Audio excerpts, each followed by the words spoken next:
तो दोस्तों, जैसा कि आप जानते ही हैं कि महाभारत को दुनिया का सबसे प्रसिद्ध और ऐतिहासिक ग्रंथ माना गया है और महाभारत के अंतिम युद्ध में अनेक महारथियों ने अपना अपना पराक्रम भी दिखाया था।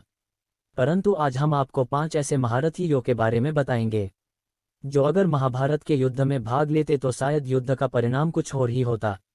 तो चलिए शुरू करते हैं। सबसे पहले हम बात करते हैं श्री कृष्ण जी के बड़े भाई बलराम जी के बारे में।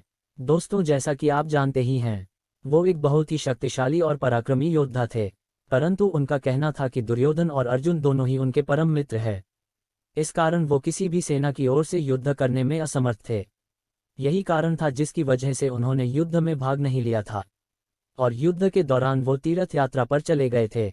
और जब वो तीर्थ यात्रा से वापस आए तब तक दुर्योधन को छोड़कर कौरवों की संपूर्ण सेना का विनाश हो चुका था। दूसरे नंबर पर हम बात करते हैं महाभारत काल के सबसे बुद्धिमान और ज्ञानी व्यक्ति के बारे में, जो अगर महाभारत के युद्ध में भाग लेते तो उन्हें रोकने के लिए स्वयं श्री कृष्ण को भी युद्ध में भाग लेना पड़ता। जी हाँ दोस्तों, हम बात कर रहे हैं महाराज धृतराष्ट्र के छोटे भाई महात्मा विदुर के बारे में। उन्हें शस्त्र और शास्त्र दोनों ही विद्या का ज्ञान था।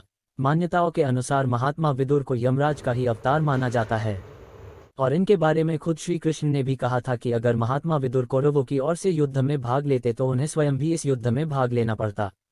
परंतु एक सच्चे पुरुष और संत होने के कारण उन्हें युद्ध में भाग लेना पसंद नहीं था। अगले योद्धा के बारे में जानने से पहले आप हमारे चैनल को सब्सक्राइब करें और वीडियो को लाइक जरूर करें।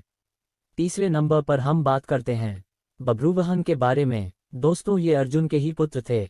जब अर्जुन ने अपने वनवास के समय में अनेक राज्यों का भ्रमण किया था, तब एक बार वो मणिपुर राज्य में भी गए थे।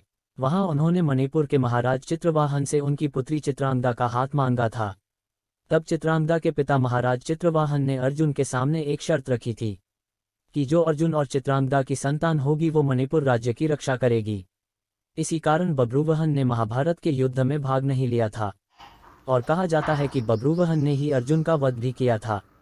चौथे नंबर पर हम बात करते हैं प्रद्युम्न के बारे में। दोस्तों, हम आपको बता दें कि प्रद्युम्न श्री कृष्ण के पुत्र और अर्जुन के शिष्य थे और वो एक ऐसे योद्धा थे जिन्होंने अकेले ही कर्ण, पितामह भीष्म और जरासंध समेत कई योद्धाओं को अकेले ही परास्त किया था और उन्हें एक मायावी गुफा में बंद कर दिया था।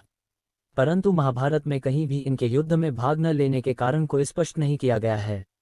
पांचवें नंबर पर हम बात करते हैं बर्बरीक के बारे में। ये घटोत्कच के पुत्र थे और दोस्तों, जैसा कि आप जानते ही हैं कि बर्बरीक एक ऐसे योद्धा थे जिनके पास 3 ऐसे बाण थे जो एक बार अगर उनके धनुष से चल जाए तो वो अपने लक्ष्य को भेद कर स्वयं उनके पास ही आ जाते थे। ये वही पराक्रमी बर्बरीक थे जिन्हें आज हम खाटू श्याम के नाम से पूछते हैं। छठे नंबर पर हम बात करते हैं एकलव्य के बारे में।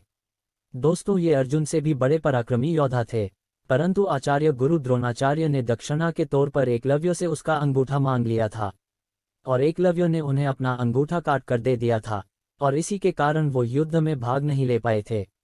तो दोस्तों, अगर आप इस वीडियो का सेकंड पार्ट चाहते हैं तो कमेंट में सेकंड पार्ट जरूर लिखें। तो दोस्तों, क्या आप भी इन पराक्रमी योद्धाओं के बारे में पहले से जानते थे? तो कमेंट में जरूर बताएं। मिलते हैं एक और नई वीडियो के साथ।